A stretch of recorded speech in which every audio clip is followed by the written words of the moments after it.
எல்லாத்து மக்களுக்கு 1000 ரூபா கொடுக்காங்க. எங்களுக்கெல்லாம் 1000 ரூபா இல்லை. நாங்கள் ரோட்ல இருந்து வேலை பார்ப்போம். ஃப்ரீ பஸ் என்னைக்கு நாங்கள் எந்த பஸ்ஸில் ஏறி போகிறோம்? ரோட்டில் வியாபாரம் பார்த்து சாப்பிட்றோம். நாங்கள் எந்த ஃப்ரீ பஸ்ஸுக்கு போக? எல்லாத்துக்கும் கொடுத்தா 1000 ரூபா வீடு தவறாமல் கொடுக்கணும்.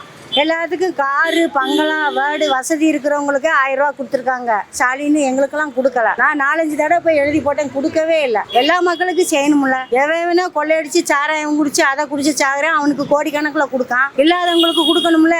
ஏன் செய்யல? ரெட்டையில இருக்கிற போது ரேஷன் கடையில அரிசி பருப்பு 25 மூடை சரக்கு வரும், 2000 கொடுத்தாங்க. தாலிக்கு தங்க என் பிள்ளைக்கு நான் வாங்கியிருக்கேன், கட்டி கொடுத்தேன், வாங்கினேன். இப்போ அந்த ஸ்கீம் எல்லாம் அவங்க ஒழிச்சிட்டாங்க. எல்லாத்துக்கும் கொடுக்கறதெல்லாம் ஒழிச்சிட்டாங்க. ரேஷன்ல பொங்கல் அன்னைக்கு எல்லாம் கரும்பு அரிசி 2000 ரூபா கொடுப்பாங்க அம்மா இருக்கையில. இப்ப அந்த ஸ்கீமும் கிடையாது.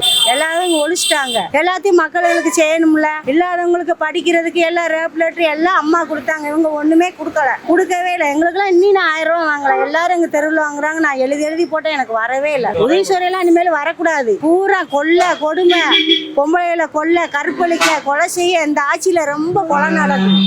வரவே கூடாது. வந்தா அம்மா யாருமே வரவே வேண்டாம். எங்களுக்கெல்லாம் ரொம்ப நாங்கெல்லாம் ரோட்ல உட்காந்து சாரமாக்க. எங்களுக்கு என்ன கொடுத்தாங்க? எல்லாத்துக்கும் 1000 ரூபா கொடுக்கல. விடுதலை பட்டவங்களுக்கு மறுபடியும் எழுதி கொடுக்கணும்ல. ஏன் கொடுக்கல? அவங்க அப்பன் தங்கத்துல சிலை செஞ்சு வச்சிருக்கானே, யாரோடைய காசு? யார் சம்பாத்தியம்? நாங்க உழைச்சி வீடு தீர்வை எல்லாம் கட்டுற சம்பாத்தியம் தான் சிலை செஞ்சு